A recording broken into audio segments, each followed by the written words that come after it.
Welcome to the Hospital Club. So just a few things about our extraordinary guests tonight. Dylan and Eric will be talking in a minute. Dylan's a friend and an extraordinary talent, as you'll hear. I won't go... It is, yeah. I thought that the talent was overstating it, but there we go. I'm certain that that's the case. We'll find out, and then we'll have a vote at the end. But thank you for that, Dylan.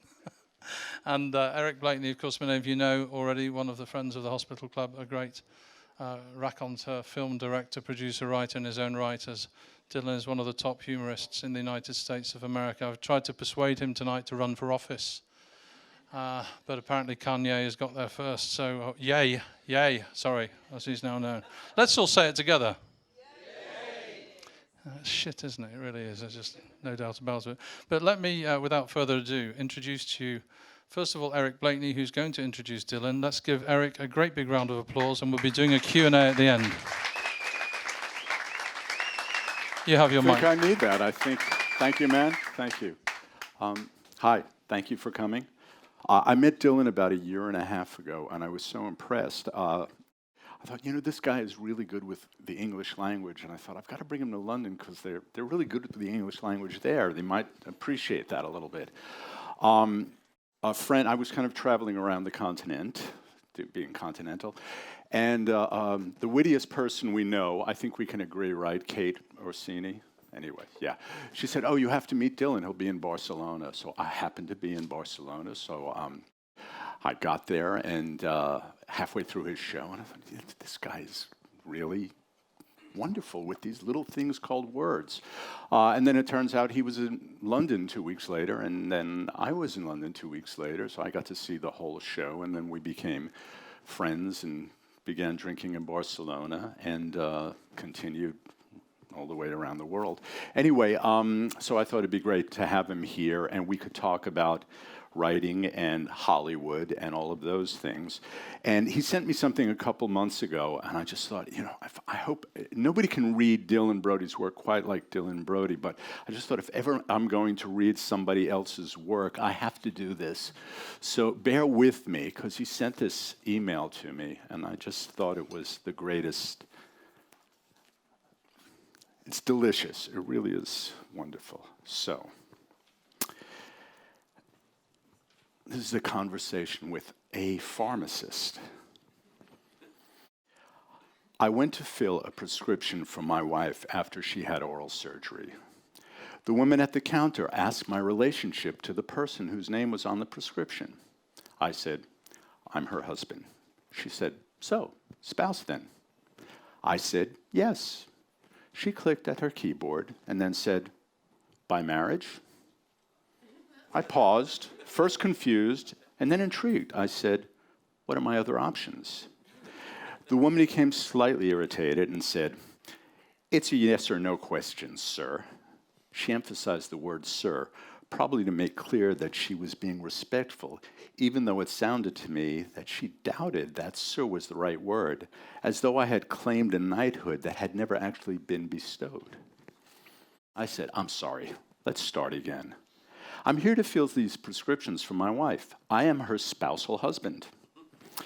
The woman did not take her eyes from mine. She did not retype the information. She said, yes, we've got that. I said, great. She glanced at her monitor and then said, by marriage? I knew my wife would still be numb from the Novocaine for another 2 hours, so I felt no urgency in collecting the medications and rushing back to her. I decided to experiment. I said, no. The woman clicked something on her keyboard, looked at the monitor, clicked at her keyboard again. She said, it's not accepting that input. I said, okay, then maybe try yes. She said, which is it? I said, which is what? She said, is it yes or no? You can't just give whatever answer you think is going to get you the drugs the fastest. I said, I assure you that's not what I was doing. My wife is, in fact, my spouse by marriage. She said, you understand that Percocet is a Schedule II narcotic, sir. I said, yes. She said, there's an epidemic of opioid abuse in this country. I said, Is knowledge of current events and trends in recreational drug use necessary to fill my wife's prescription? She said, a lot of people come in trying to score drugs. I said, do they come in with a prescription sheet that includes antibiotics and periodontal mouthwash? She said, I'm just trying to do my job. I said, I can see that. I didn't mean to make it more difficult for you. She glared at me because she could apparently hear at least some of the things I was deliberately not saying. She said, I'm going to need to get the pharmacist. I said, I assumed you were a pharmacist. She said, do I look like a pharmacist to you, sir? I looked at her white lab coat. I looked at the picture ID clipped to her pocket. I said, my mistake. I was confused by the pharmacist costume and the apparent ability to sell me Schedule II narcotics. She said, so you are aware that Percocet is a Schedule II narcotic? Her tone implied that she had caught me out, Perry Mason style, with her clever roundabout method of getting to the truth. She walked away and another young woman came to the counter. She also wore a white lab coat with a picture ID clipped to the pocket. She said, hi, I understand you're having some difficulty. I said, just trying to fill a prescription for my wife. She looked over the prescription and looked at my driver's license. She said, no problem at all, sir. She implied nothing with the use of the word sir, so I felt pretty good about how this round was going. She said, and you understand that Percocet is a Schedule II narcotic? I said, do I look like a pharmacist? She looked at me, possibly checking for lab coats and name tags. She said, I'm just informing you, Percocet is a Schedule II narcotic. I said, good to know. She said, we're currently experiencing an epidemic in opioid abuse. I said, a woman mentioned it, yes. She said, yes, Louise. I said, okay, I mistook her for a pharmacist. She said, oh, good heavens, no. Does she look like a pharmacist to you? I said, I might have fallen for a stereotype. She said, we have to ask a few questions before we can release this prescription. I said, okay. She said, you are not the patient. That would be your wife, yes? I said, yes. She said, so she scanned the monitor for a moment and then said, oh, okay, that's spouse.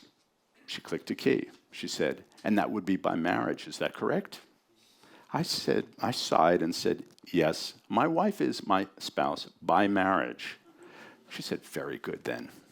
She clicked something on the keyboard, then she said, I don't understand why people do that to themselves, as she typed my driver's license number into a field on the computer. I said, get married?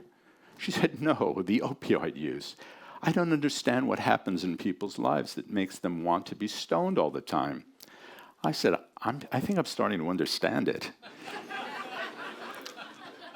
She said, that's what my husband says when I talk about it.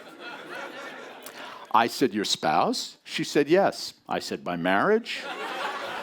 She said, oh yes, absolutely by marriage. She said it with such a joyous certainty that I could not help but believe that marriage was the best possible way to be related to one's spousal husband. So,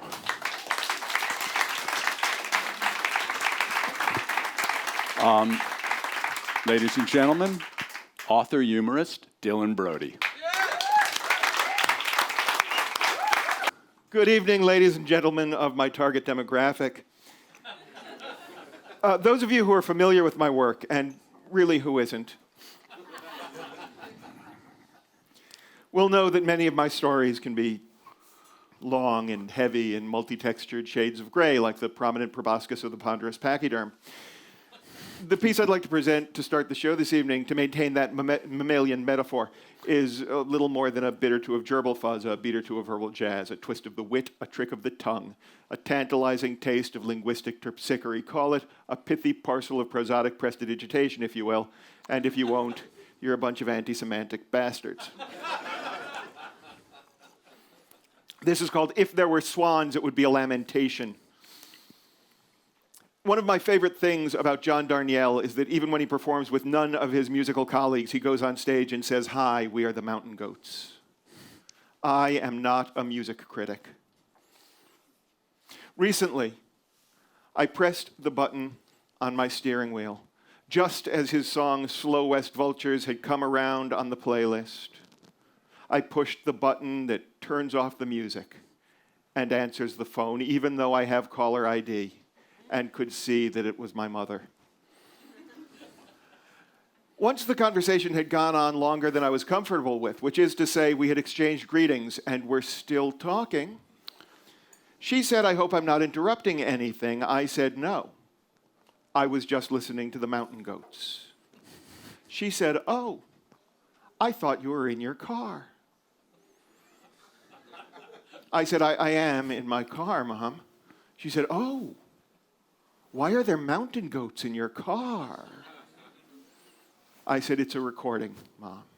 She said, "Oh, I don't get that new age thing where people drive around listening to recordings of nature sounds, a field of crickets, a pod of whales, whatever." I said, "Mom, it's a band."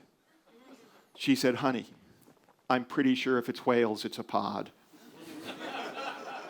She said it in that tone of forced patience and condescension with which she used to correct me on my grammar when I was 5. I said, "No, Mom, not the whales, the mountain goats." She said, "Oh, that would be a herd, dear."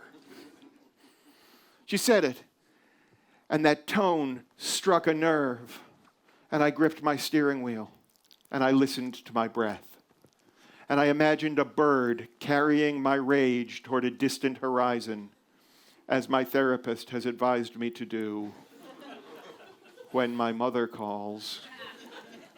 I said, "No, Mom, the mountain goats are a band. They play musical instruments and sing post-grunge humanist folk rock." She said, "Oh, that sounds lovely. I would love to hear that." I said, "I will send you a CD." She said, "Please don't. I wouldn't enjoy it. I was just being polite." Then, after the shortest pause imaginable, she said, "Can they even know what the songs are about?" I said, "Who?" She said, "These mountain goats."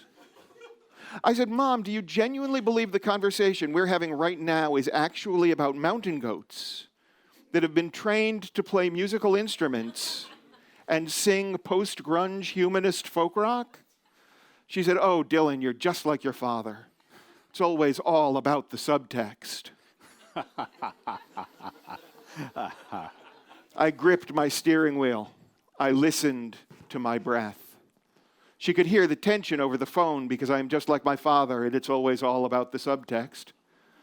She said, "Are you okay? Where did you go just then?" I said, "I'm fine, Mom. I was just imagining a whole flock of crows headed toward a distant horizon." She said, "Oh, you're thinking of a murder, dear." And I said, "Yes." Thank you.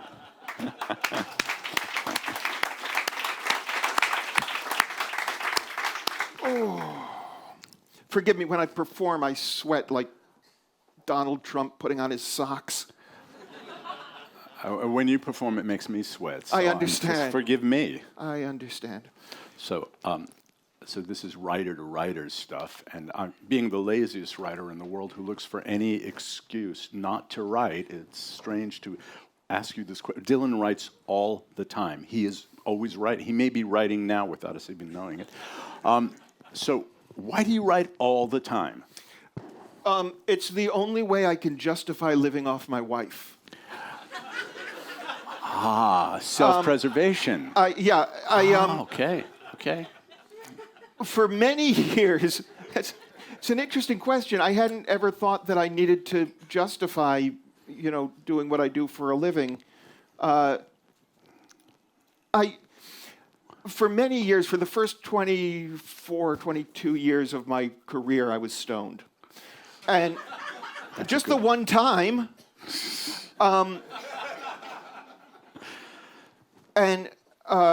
during that time, I lived in a sort of a state of denial about the industry that I was not learning to function in, and was hanging on to this belief that if I just kept writing and kept getting better at it, eventually someone would notice, and then I would be paid. So I got in the habit of writing all the time. And then when I eventually started getting paid for it, I quit smoking pot and bought cufflinks and started getting paid. And the habit stayed with me. I write in a lot of different fields, a lot of different milieux.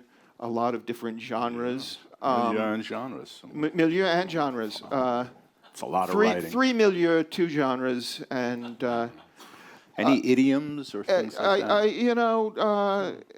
I have a lot of idiosyncrasies, is what it is. Couple of those. I will turn a cliche on its head. It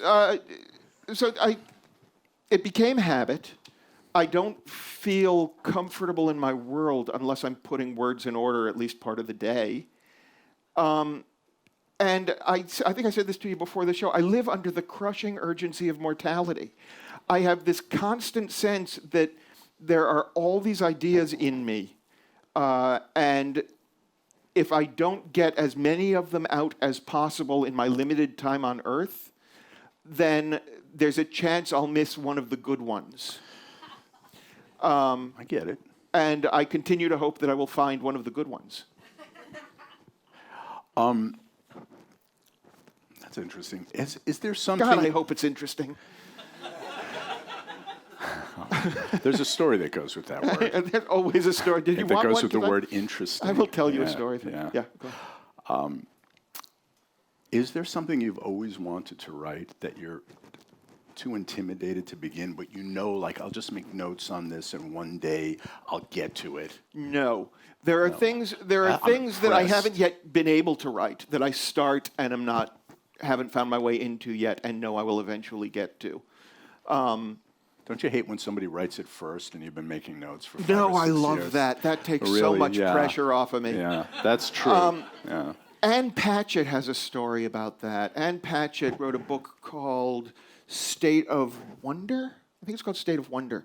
And there was another writer that she had had dinner with, and she said that she was working on this book and described it to her, and the woman said, I had this idea 15 years ago, and then I got involved in another project and I never got to it. And she came to the conclusion that there's a number of ideas that are sort of floating around the zeitgeist waiting to be grabbed by writers. And if one of them doesn't get it, the next one will, and all the ideas will wind up getting made. And because I'm so prolific, I haven't needed to be jealous of the work. I don't worry that I've had a lot of projects where something just like it came out. And for a while that upset me a lot. I took a lesson. I will tell you a show business story, Eric, Blakeney, and Love those. other people listening. There's a man named Jimmy Brogan in L.A. who is a stand-up comic, a wonderful, funny, very sweet man. For years, he was the executive producer on The Tonight Show. He's the guy who got me the gig writing for The Tonight Show when I wrote for Jay. And he was the first person who ever bought a joke from me. In 1986, 87, I didn't mean to sell him a joke. He was performing at a club I was emceeing, and there was a schmuck named Marty something who used to hang around and try to sell jokes to the comics, which would have been an excellent job for him had he been funny at all. And Jimmy did The Tonight Show. It was still Johnny Carson doing The Tonight Show at the time, and Jimmy was on every 6 months. But Jimmy's whole act was, where are you from, what do you do for a living? That was all he did, was where are you from, what do you do for a living? When he auditioned for The Tonight Show, he went into the room with the booker, and the booker said, so what are you going to do on the show? And he said, where are you from? And the booker said, what? And he said, where are you from? And he said, you have to have an act. So every 6 months, Jimmy would write 7 minutes, do The Tonight Show, and then go back on the road doing where are you from, what do you do for a living? He was working up to a Tonight Show appearance, and he had a stupid little joke about Supercuts, which, for those of you who don't know, is a chain of establishments in the U.S. where you can inexpensively get your hair cut badly. And he had a joke that was, I go to Supercuts to get my hair cut, a totally innocuous joke. I go to Supercuts to get my hair cut, because it's $8. Well, 8 1/4 with tip. Not an important joke, but that is, I know you don't tip here. Which someone explained to me after accepting my money. But it was an innocuous joke. He came off stage, and this guy, Marty, wrapped an arm around. Hey, Jimmy, you need Supercuts jokes? I got a Supercut joke for you, Jimmy. You could do this. You could do like... One week I was kind of short on cash. I went to Pretty Good Cuts. What do you think? What do you think, Jimmy? Pretty Good Cuts. What do you think? And I cringed. And to steer him away, I said, oh, you need Supercuts jokes, Jimmy? I got some. And I put my arm around him and moved him away from Marty. Thanked him for being on the show. Thanked him for coming in. And then after a minute or two of conversation, he said, what do you got on Supercuts? And I said, I have one joke on Supercuts. I wasn't trying to sell you a joke, Jimmy. And he said, what have you got? Because he was trying to put together 7 minutes of jokes. He needed everything he could get his hand. I said, I don't go to Supercuts anymore. Every time I go to Supercuts for 2 weeks afterwards, all my friends are saying, did you just take a nap? And he said, oh, let me try that out for a week. And I said, oh, okay, what does a joke pay? And he said, $25. And I said, okay. A week later, he comes into the club. He said, I like that joke. I'm going to use it on the Tonight Show. Here's a check. And he gives me a check for $50. And I said, thanks, this is great. But you said 25. And he said, yeah, that was in case it didn't work. Which is incredibly generous of spirit among comics. That doesn't happen. So years go by, and I find out that a famous comic, I don't know if you guys, you probably know him over here, a guy named Bill Maher. I don't always say his name when I'm telling the story because for a long time I held such resentment about this that I couldn't just do it and not be a dick to him. He just stole a joke of mine. And it doesn't matter what the joke was, but I resented it. And in 94, 95, I ran into him at the Improv. And I said, hey, Bill, I heard you're doing a joke of mine. And he said, what joke? And I told him the joke. And he said, what year did you write it? And I said, 1985. And he said, 84, it's my joke. From which I learned the most important Hollywood lesson, always let the other guy bid first. And I held this against him for years. He had taken a joke of mine. He had taken 9 seconds of my 4 hours of material, and how dare he? And I was on the lookout for people who were stealing jokes. And I saw a guy doing a joke written by a guy named Will Schreiner. And I called Will, and I said, hey, Will, there's a guy at this club. He just did a joke of yours. Should I talk to him? And he said, what are you, the corner man for comics? No. Don't. I said, well, do you want to talk to him? Do you want to? He said, no. I said, well, what are you going to do? He said, I'm going to write a new bit. And I said, that's all? And he said, yeah, Dylan, guys like you and me, we can write. If he's stealing your jokes, he can't write. Let him have the joke. Move on. And this weight lifted off my shoulders as I realized that I wanted to be Jimmy Brogan and I wanted to be Will Schreiner, and I didn't want to be the guy who walks around Hollywood going, Bill Maher stole my one-liner about how much I smoke pot. And I stopped worrying about people who steal, and I stopped worrying that someone else is going to get to the script before I get to the script, and I stopped worrying about telling my friends my ideas, because what if they go do something with it? Because if they go do something with it, I have a friend who made a movie, and they may be able to help me a couple of years from now. And I'm working on other things. I got friends in England who will let me come talk about myself. So in answer to your question, no. Wow.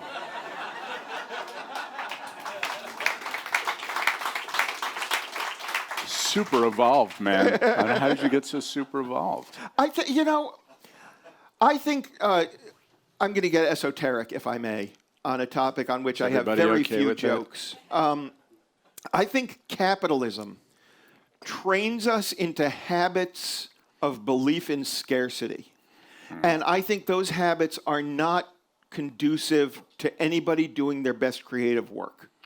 I think it creates a sense of fear and anxiety in everything we do.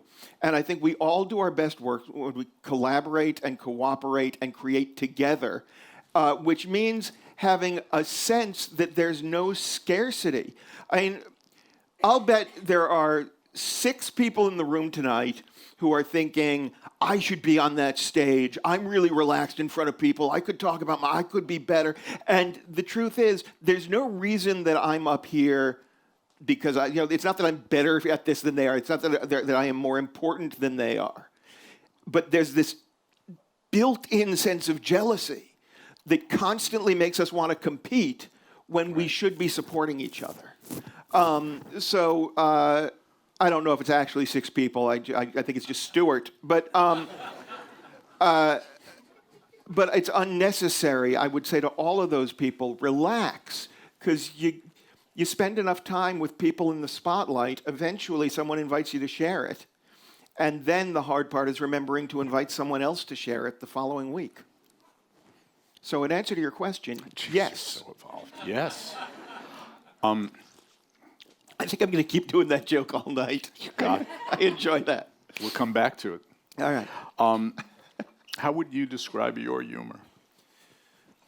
I would avoid describing my humor.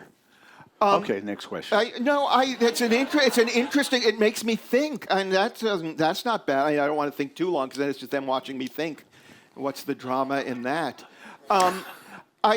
Everybody has their things they're strong with, and say, I'm really. I would say you're clever with words. I'm good with words. I'm good with language and dialogue, and I've always been good with dialogue. But it's more than that. For years, I was a 4-to-1 laugh per minute ratio machine gun stand-up comic, doing politics and yelling at people. And that has its place, I suppose. But now what I'm doing is really long-form idea building. And, some of my stories have the 4-to-1 laugh per minute ratio, some don't. But every story that I do evolves an idea in a way that you can't in a one-liner. So what I'm doing is really bringing back, it's a literary form of comedy, as opposed to a punch-based form of comedy. And I don't use props. Oh, really? 'Cause I brought a bag of cool things for you. Oh, I'll improvise with props if you got them, but I'm not going to. I want to raise money for this next year. It's not a project for this year. I want to put together, and it's a weird conceptual art idea. I want to put together an album of Carrot Top doing his act audio only, without an audience. Without the red hair. Without an audience in a studio. As though it is a Walt Whitman categorical poem. So it's just a voice on a microphone saying, a beer hat for a bull moose. Look, a telephone for a giant. Just for like an hour and a half. I'm sure we can raise a lot of money for that. I think it's a great idea. No one's ever going to. The movie I just made, I couldn't raise money for it because the pitch was, okay, I'm doing a conceptual art project masquerading as a postmodern romantic comedy. You know what never happened? A producer saying, why, that sounds perfect for the demographic we're going after. Okay, well, now we've opened that door. Oh, what door did we open? We opened your new movie that Dylan just shot his first movie. And this movie, this is a working writer for his entire life. And Dylan just got into the Writers Guild. Yeah. So a toast to you. Welcome. A toast to me. Thank you. Thank you. So Dylan just did an independent film of a script that he wrote and directed and did not star in. He had some other person play Dylan Brody. A woman played Dylan Brody. And there's more to that story. Yeah. But let's talk about this movie you made, which got you into the Writers Guild. Yeah, okay. And it started as a short story, this movie. I had this idea. Someone lectured me 20 years ago on how in Hollywood all that matters is name recognition, Dylan. Listen to me. Nobody cares how talented you are. If they don't know your name, you're not closing the deal. And that irritated me because nobody knew my name or how talented I was. But all over Los Angeles, now they have them printed. There's some company that prints them up. But all over Los Angeles at that time, there were these magic marker written signs that would say, I don't know what was on 20 years ago, MacGyver, Arrow. And that was where the crew had to go to park, right? And a PA would go around hanging these around where they're going to park. And all over LA, you'd see these yellow signs with the magic marker, arrow, and a name of a TV show or a name of a movie. And I wrote this short story in which a writer in Hollywood, frustrated with where his career is going, not at all autobiographical at the time, drove around the city finding all of these signs, flipping them over, and putting an arrow and writing his name, a Morty Heffman project. So that the next morning, everyone in Hollywood thought he was shooting a film all over Hollywood. And the following day, made a deal. And I thought it was a very funny short story. But have I mentioned that I was stoned for about 20 years? So I wrote this story, and it went on the pile of other stories that I never mailed to anybody because, I don't know, that would be selling out. I don't know what I was thinking. And I started to build this idea out as a script about conceptual art. And I made it a young conceptual artist from New York who is a woman named Dylan Brody, because it occurred to me that if I was making a movie about name recognition, it would be kind of hilarious to have it called the Dylan Brody Project and then confuse people as to who I was. Have I mentioned I was stoned for like 20 years? There may have been some permanent damage. And I wrote this thing, and this young woman, this young actress, is also a producer, and she optioned it for 4 years and was never getting it made. Every 6 months, she would call me, and she would say, listen, I still love your project. I still really want to do this role.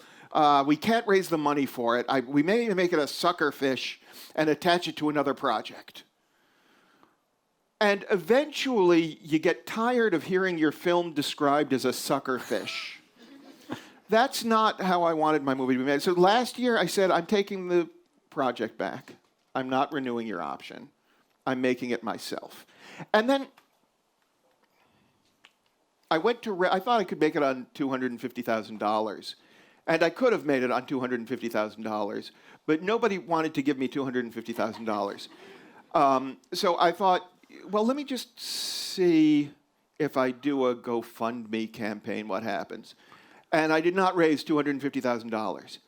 And I thought, well, no one's giving me the money, and they didn't put together the GoFundMe campaign the way I wanted, and crap, I guess the universe is just telling me it's not time. And then I thought, wait a minute. I don't believe that the universe tells me things. I'm an atheist. I'm so completely an atheist that when people tell me they believe in God, I don't believe them. Someone in LA told me I need to have a vision board. I put up a picture of a vision board and figured if a vision board manifests, I'll give it some thought. I want to make a movie. I'm going to make a goddamn movie. And I went and talked to the young woman who had wanted to play the role for a long time, and I said, I think I want to make this movie without any money. And she showed me some footage from the last movie that she and a partner had made with equipment they owned. And she said, we have the equipment. We can do this. And I said, okay. And she said, how much do you have? And I said, not anything. And she said, okay. And the following day, I ran into Paul Provenza at the dog park. Paul Provenza is a comic and an actor of whom you may or may not have heard. He had a series called Set List he produced that I think aired here. He had a series on Showtime called The Green Room with Paul Provenza a few years ago. And when I was just coming up as a young comic, when I was 17 getting in at the Improv in New York, he was in his 20s. And he used to heckle me. He would sit in the back of the room, and when you were going down in flames, he would heckle in the voice of Chico Marx. You'd do a joke. You would do a joke that would just sail out into the silence of the dark, empty room. And then from the back of the room, you'd hear, hey, that's a good one, boss. Now tell us a joke. And every time it hurt, and every time it felt like love. And for many years, I had recurring dreams in which I was friends with Paul Provenza, and we were kind of hanging out. And I would wake up, and I would think, 2 days later, I'd think, oh, I should call Paul Provenza. Wait, I don't know Paul Provenza. And then I met him, 10 years ago, and I ran into him at the dog park, and I said, hey, I'm making an independent film. Would you like to play the lead? And he said, let me read it. And he called me back that night and said, I'm in. And from the moment that I made the decision that I was going to make this movie without any money, stuff started falling into my lap to make the movie. I needed a desert. It is ridiculously expensive to rent a desert in Los Angeles. Really, $2,500 for a day of nothing. A place where nobody is going to cost me $2,500 for a day. And at one point, I had to drop a guitar off at Paul's place so he could practice with it for a scene that we didn't wind up shooting. And a woman came out of his guest house who I knew. And I said, what are you doing here? And she said, I have to drive back out to my house, but I wanted to take a nap before Paul said I could use his guest house. And I said, where are you living now? And she said, in the desert. And I said, do you have a desert I could use? And she said, yeah, here. And she pulled out her phone and showed me pictures of the desert I'd been imagining. Are you kidding me? How much is this going to cost? She said, I'll make you lunch. I said, okay. So we got to shoot in the desert. Things like that just kept happening. So I bought a vision board.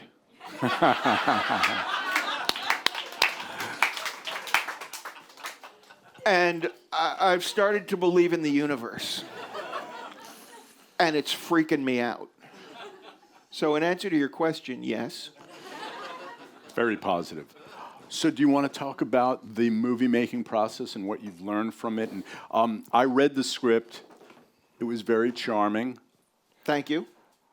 You cast the worst actress in the world as the lead. The worst actress in the world brought me the equipment to make the movie. And got you into the Writers Guild. And got me into the Writers Guild. And almost this is the thing. Worth it. Let me be very clear on this before we go any further.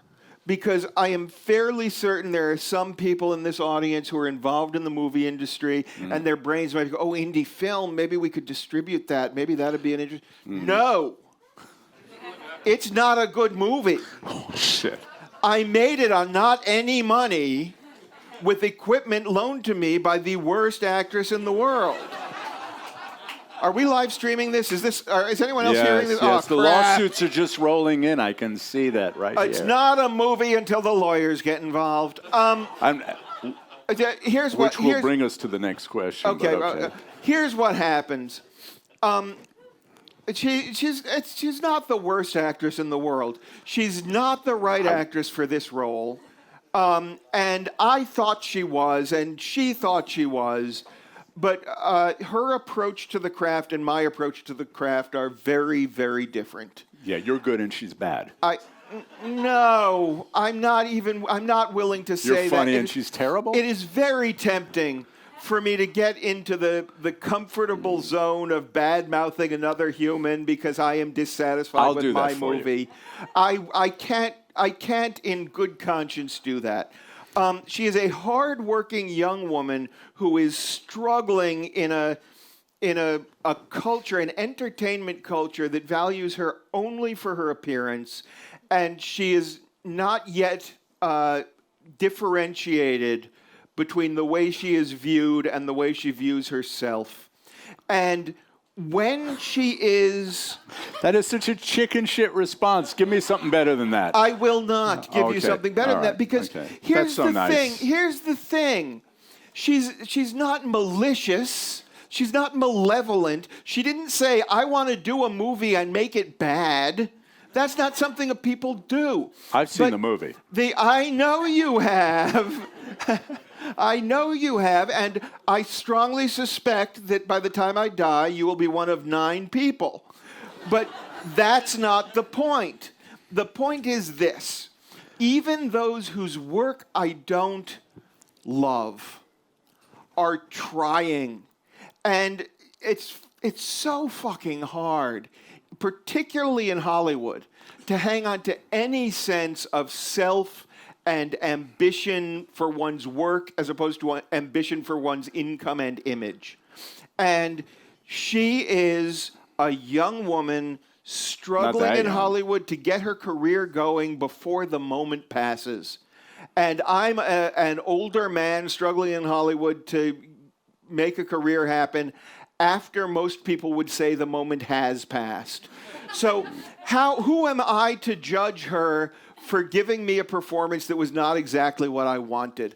I could have perhaps asserted myself differently as a director and gotten a different performance out of her, but I allowed some elements of control to get away from me on my first film. I made my first film. I made it on no money. There's which is brilliant and fantastic let me say to do that. Let me tell you a story, as it's what I do for a living. Let's hear one. As you may or may not know, I'm a martial arts master at a Taekwondo studio. That's my next in question. LA. After okay. the next question. There's a student there. Now he's a master. I've known him since he was 5, so he will always be a kid and a student to me. He's in his 20s. He's running a studio in Bakersfield now, I think.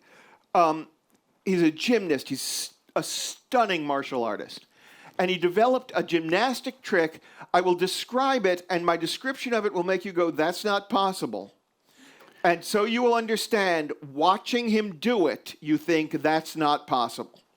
He sits cross-legged on the floor like a kindergartner. Someone holds a board above his head. From seated on the floor, he leaps into the air, flips over backwards, breaks the board with his feet, and lands seated on the floor cross-legged. And at a tournament, he was out to do the demonstration in the middle of the tournament, and he sat down on the floor, leapt up into the air, flipped over backwards, landed seated, and had not broken the board, and was furious with himself because he had done an impossible thing imperfectly. And I thought it was amazing. I can't sit cross-legged on the floor. Now, there is a younger version of myself that would be incredibly unforgiving of the fact that my movie is not good, would be heartbroken that I have somehow ruined my career by making a movie that is not good, my first one, that would be convinced that this was a waste of time and everybody's energy and everybody's effort. Paul Provenza is brilliant in this film. I made friends on this film that I would never have made otherwise.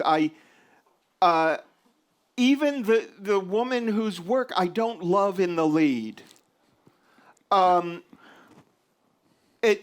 It's all about this relationship and this ongoing thing. And I'm already starting to talk to people. I have a next movie that I want to make, and the next one isn't going to suck. I know what every mistake was that I made down the line that I will not make the next time. And I did an impossible thing imperfectly. And if there are people who watch that film and go, man, this is a bad film, good for them for having a critical sensibility. That costs me nothing. I made a fucking movie. Absolutely, man. You did do the impossible. And there are a lot of filmmakers here, and getting your movie done is a deal with the devil. At a certain point, it is a deal with the devil.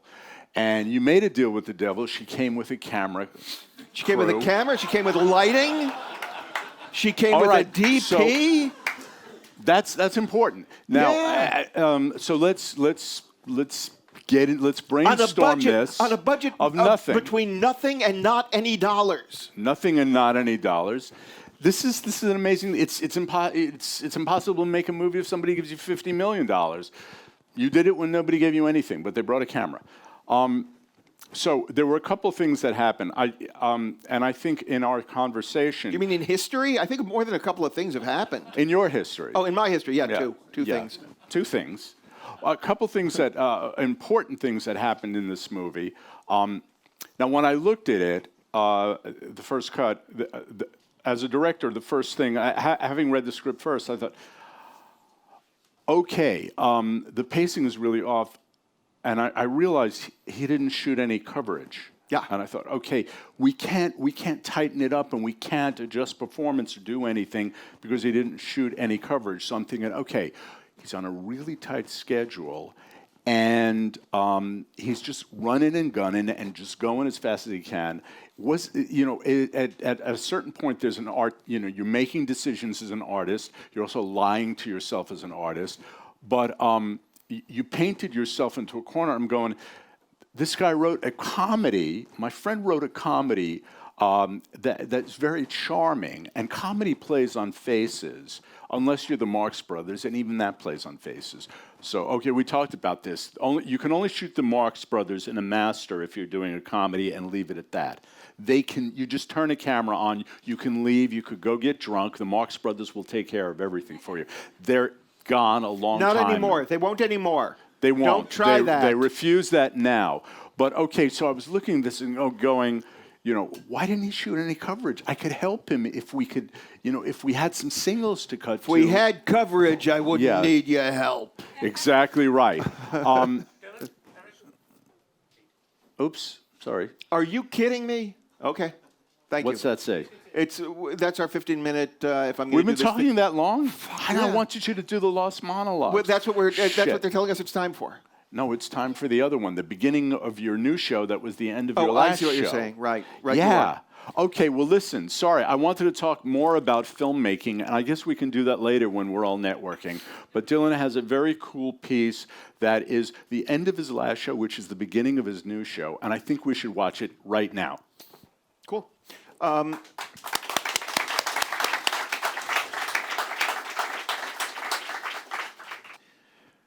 My next show will be a follow-up to actually not my last show, but my first show. My first show was called More Arts, Less Martial. It was all stories related to my martial arts training. The next one is called Dylan Brody, The Great Unknown, and it is about the ways in which that training has fed into my larger career and my life beyond the studio.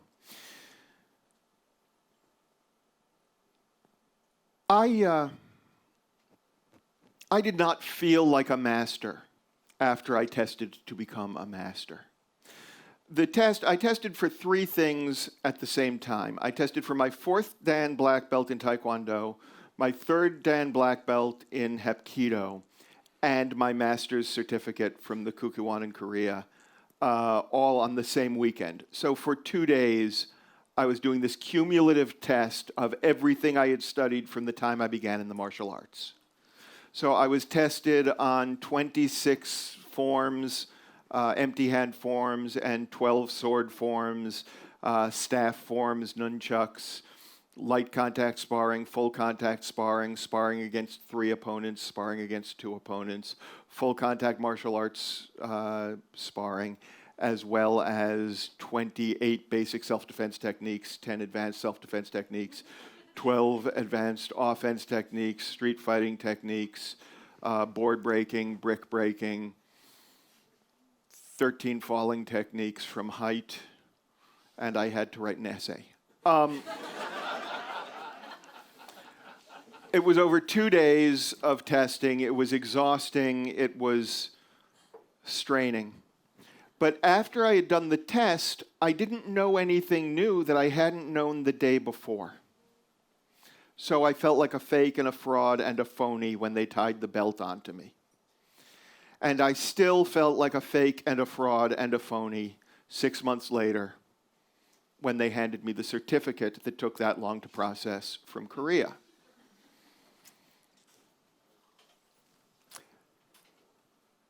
During the month that I received that certificate, I had an engagement in Boston, Massachusetts, where I was honoring my father. My father had been for 10 years the associate provost for the arts at MIT, or as most people in the States say, arts at MIT? It's a technical institute, and my father brought the arts there, believing that if people are going to learn to build nuclear bombs, they should also have a soul. And he stepped down from his role as associate provost for the arts to become a theater teacher as he had been before he had risen to that post. And I was hired to host and MC the party. There was, as a parenthetical, there was a joke I had written for the night that my wife said, "You shouldn't do that joke." And my best friend said, "You shouldn't do that joke." And I said, "Okay, I'll just leave that up to me then." And the joke was that my father is also a writer, and his relationship with me has always been complex because on the one hand, there is every father's desire to support his son's efforts, and on the other hand, there is every writer's natural instinct to undermine a vastly superior talent. And it caused my father to put scotch through his nose, so I win. I closed the show with a piece that I called the Lost Monologues that he had wanted me to do during this show, but we've lost time for it, where I improvise in the style of famous playwrights. And my father is a playwright. So instead of doing just Mamet and Shakespeare and Tennessee Williams, as I usually do, I did Mamet and Shakespeare and my father. And it was a big moment for both of us. And then afterwards, at MIT, the Massachusetts Institute of Technology, a small, weird man came over to me and said, "That was brilliant."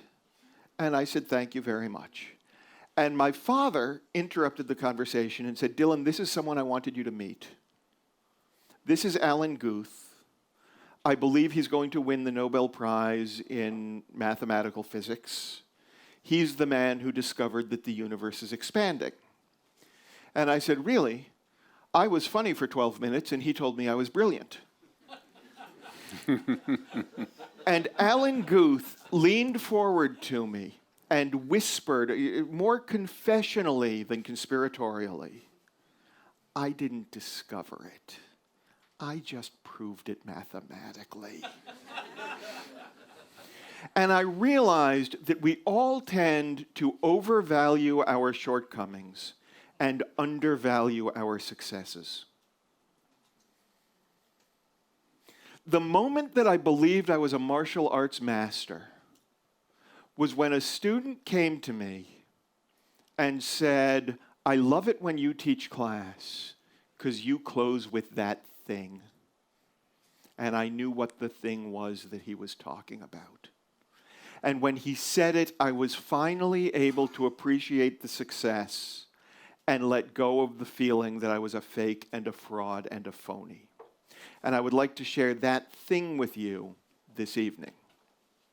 It is not a thing that I learned from my master, Grandmaster Jin Ki Lim. It is not a thing that I learned from a Bruce Lee movie. It is a thing that I created based on my theatrical training and my martial arts training and my understanding of the creative and artistic processes. And what I'm going to ask you to do is close your eyes and listen to your breath. Not yet. Open your eyes. Before I ask you to do this, I want you to just trust me. I am not going to punk you. I am not going to play a prank on you. And I apologize if it makes you uncomfortable. You are not required to close your eyes. I am not big on audience participation. I don't sing along. I don't follow the bouncing ball. I will not clap on 2 and 4. I would rather let Tinkerbell flicker and fade than applaud loudly to prove that I believe that a character played by a stage manager with a flashlight is a living being. But if you will just trust me for a moment, listen to your breath, and when you are ready, close your eyes. Just listen to your breath. That sound has been with you from the moment of your birth. That sound will be with you until the moment of your death. Regardless of what else is happening in your world, as long as you can find that sound, everything is pretty much okay. Listen to your breath. The future is always a darkened room seen from a lighted one. Listen to your breath. There will be other sounds in the world. Steer your focus to the sound of your breath. You can hear my voice and listen to your breath.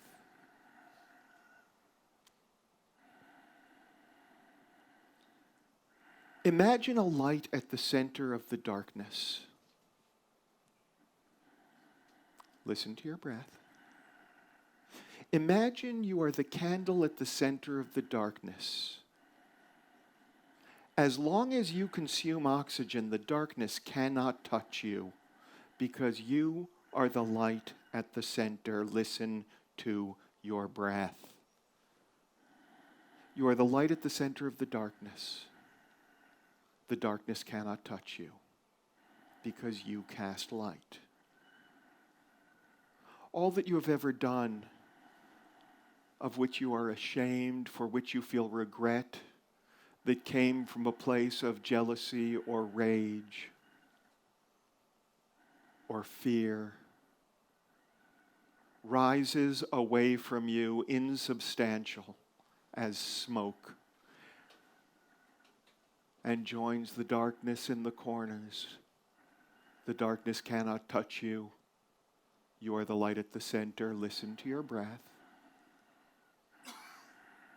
You are the light at the center of the darkness, and all that you have ever done that filled you with a sense of pride, all that you have ever done that came from a place of love, of caring, of support for others, flows about you and pools and cools and helps you to stand strong at the center. Listen to your breath.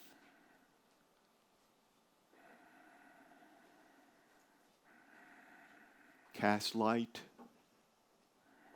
consume oxygen, stand strong, open your eyes.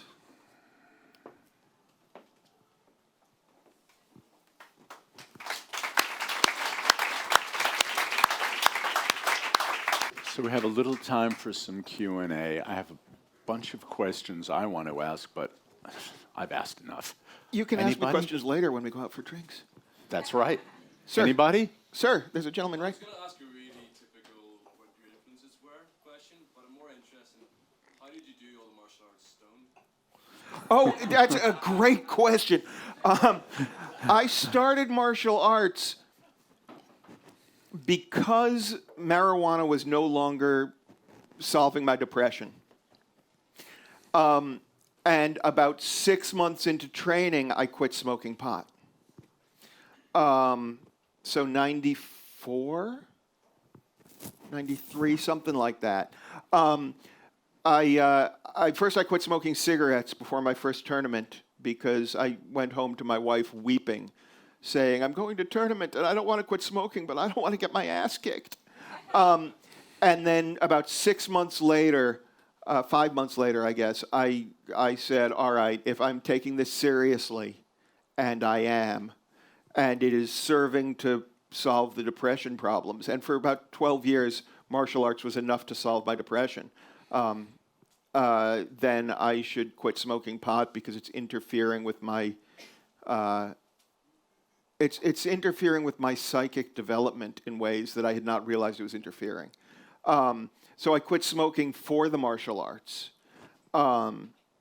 And now I can't. Now they make it so powerful that if I take a hit, I have a vasovagal reaction and I fall down in front of Jill Soloway. Okay, that was only once. But yeah, it doesn't work for me anymore so well. But yeah, no, that's a great question. I do know people who regularly practice and smoke pot, but inevitably their training is more about the fantasy of having fights than it is about the things that it is about for me. And in answer to your question about influences, as a comic, my influences were George Carlin and there was a guy named Lord Buckley that many of you have never heard of, who was from the 40s and 50s, who is really the guy who created the space for me to do what I do. He used to do Shakespeare and biblical segments and do them both in the original and then follow them up in the jazz vernacular. And when I heard him, I said, oh, there's room for real language play in humor. And then as a writer, I love Roger Zelazny. Faulkner. And anyone who writes beautiful... I care more about beautiful sentences than I do about cinematic stories. There's a great trend right now in literature to write things that can easily be made into a film or a TV series. So you got to have a fight in the first chapter, and you got to have a chase in the 12th chapter, and I don't do that. I want every sentence to be beautiful, and if every sentence is interesting, then I trust that the story will hold an audience. But don't follow my advice, because I'm making movies on no money. Over there. Would you remake your really bad movie? I'm sorry, was that a request? You know what? A very charming script. I would consider it. Here's the thing.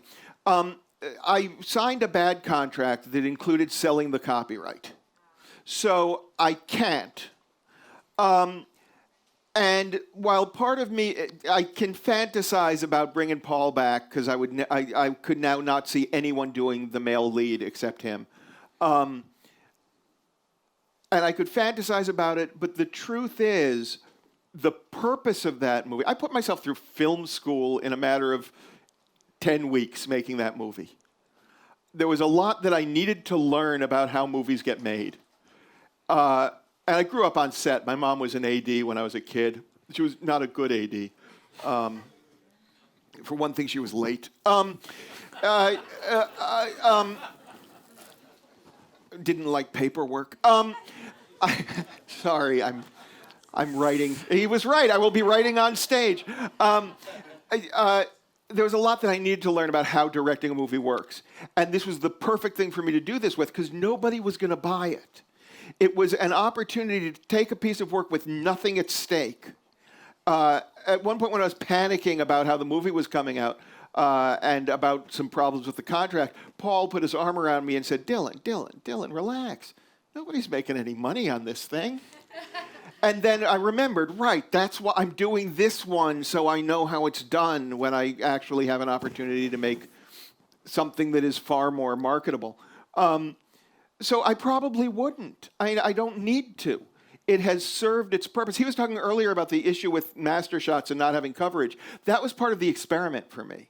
I wanted to know if I could structure each scene so that I could shoot it, let the actors rather than the editors set the rhythm, capture performances, and create the movie out of the best take of each scene that I got.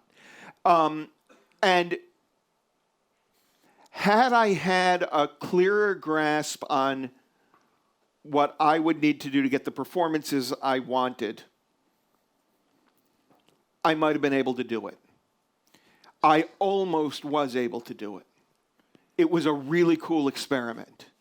Now I'm on to the next one. If I can get this, Ed Asner has signed on as the lead in a film that I wrote based on a play that my father wrote in 1988.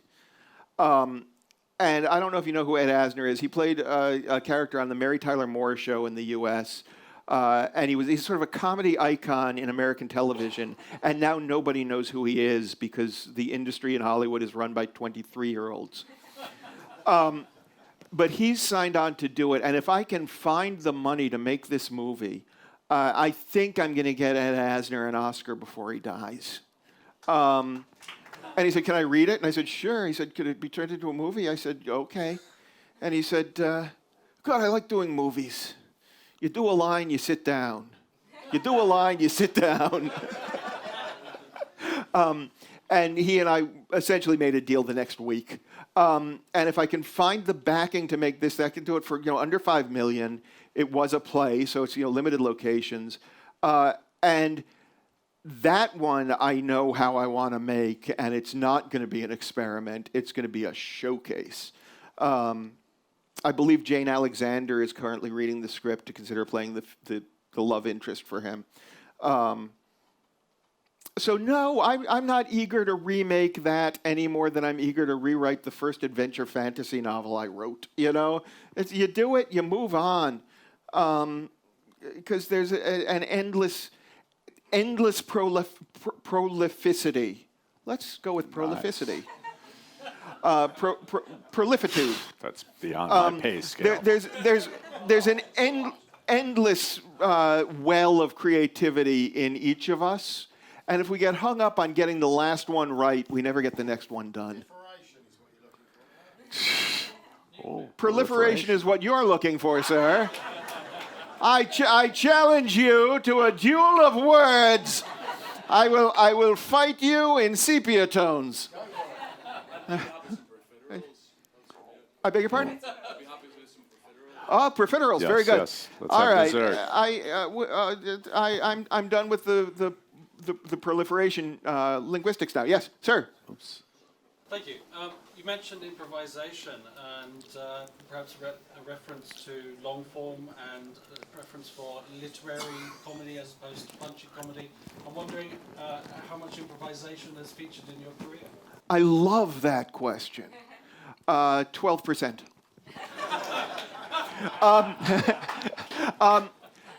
When I do my long form shows, there's very little improvisation.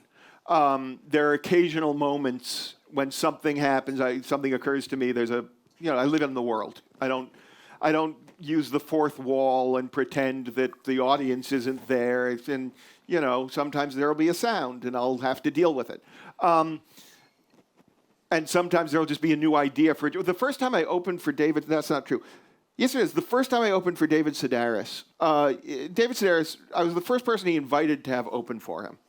And he had me do it every time he was on the West Coast for a few years. And the first night that I did If There Were Swans. He had requested that I do that piece, the one that I did earlier. And there was a laugh that lasted so long that I was able to write an additional joke that has remained in the piece. And when that happens, I'm in heaven. But to me, writing is improvisational inherently. And the piece where I improvise in the style of playwrights comes out of the fact that when I was a kid learning to write, I was learning to write by writing in the styles of all the people whose I was reading at the time. I was confusing my teachers in high school because my paper, they would ask me for a paper, would you write a paper about the Industrial Revolution? And they would get a paper about the Industrial Revolution that was written in the style of Robert Heinlein. And then, this doesn't look anything like the last paper you wrote. Well, no, that one was in the style of Ray Bradbury, and that's a very different style. And I was doing that for a long time. And as a joke writer, when I was working as a joke writer for years, it was always about matching the voice of the writer, the performer. So I was always improvising in the style of other people in my head, as a result of which I'm able to do so fairly easily on the spot. My initial breakthrough, I was an actor. I studied at the Royal Academy here in London for my senior year of college. Oh, I didn't tell the story about embarrassing myself in front of Olivier's daughter. That's a shame. Just have to have you back. And I wouldn't be offended. And I had just begun to figure out my own acting style before I came out here, which is to treat the script as a very tight structure for improv. If I am forced to hear the same words and respond to them with the same words every night, then I am going to have to be as in the moment as possible to improvise those words every time they come up. And I was working with this, and the British, as opposed to the American approach to acting, is very out to in. In America, it's you find what you're doing, what are you hoping for in the scene, what are your desires, and the performance comes from that. And in England, what they were teaching me was a lot of you decide what you're doing with your body and your voice and your face at all times, and then the internal intention will come from that. And there was an acting teacher named David Perry who said, "Oh, I love what you're doing with the Iago monologue, Dylan, but I think it would be nice if on this line you turned and as you said it, you raised your left eyebrow." And I said, "That sounds lovely, David, but how am I supposed to act when my eyebrows are keeping appointments?" And it was at that moment that I realized I actually codified my approach to acting. So at some level, improvisation is at the heart of everything I do, and very little of what I do when I'm performing is actually improvised. but I'm always improvising within a format, either tight or loose. Someone over there had a question, and then I can see someone getting ready with a microphone over there to tell us we have to stop. Way in the back. That is correct. Why are you sorry? Why would you apologize for a minor health issue? Bless you. I'm sorry you have a cold. You're quite welcome. Any other questions? I was just wondering, what is your number one value that actually helped you get through difficult times and thrive in the industry? Like the number one value. I'm just shocked to hear that anyone thinks I'm thriving in the industry. I can tell you this, and I touched on it earlier, and it really is the thing. We all do better when any of us does better. My success matters to me, but it doesn't matter to me as much as the idea that ideas are expressed. The entertainment industry, I can't believe I haven't said this anywhere during this interview. The entertainment industry in Hollywood is a thing that has nothing to do with art. Entertainment is the word people use when they don't want to take responsibility for what they say through their art. And with television and film, we have the most powerful tools for communication in the history of humanity. And in Hollywood, there is an industry dedicated to profiting by creating entertainment, that is to say, art that does not take responsibility for what it's saying, that is designed to reach the widest possible audience, that is to say, the lowest possible denominator. And they don't care that they're making movies that glorify violence as a solution to problems, television shows that are pro-status quo morality plays in 48-minute hours about how the cops are inherently good-hearted, good-souled people and asexual, and anyone who has any sexual fetishism is a psycho killer. And this sort of conformist idea of how we should perceive ourselves in our world. I don't think that's art. And sadly, it still is, because people are still seeing it and taking away a message, but they're not aware of it because they're told not to be aware of it. And the people making it don't care what they're saying because they're just trying to sell soap. If there is an ethos that guides my work, it is this. Humanity is in a race between its capacity for self-destruction and its capacity for adaptation. And if we're not all expressing the best ideas we have, we're going to lose the fucking race. I think the human race is worth saving, and the race between adaptation and self-destruction is worth winning. So, as long as I am doing my best work and encouraging others to do their best work, we have a chance of survival. The ethos is this: let's not all die. Ladies and gentlemen, let's hear it for Dylan. Come on. And Eric, thank you very much. Okay. Let's That give a was big great. round of applause. Yeah. Yeah. Thank you. Thank you, guys. Thank you very much. Oh, That was great. are you? Well done.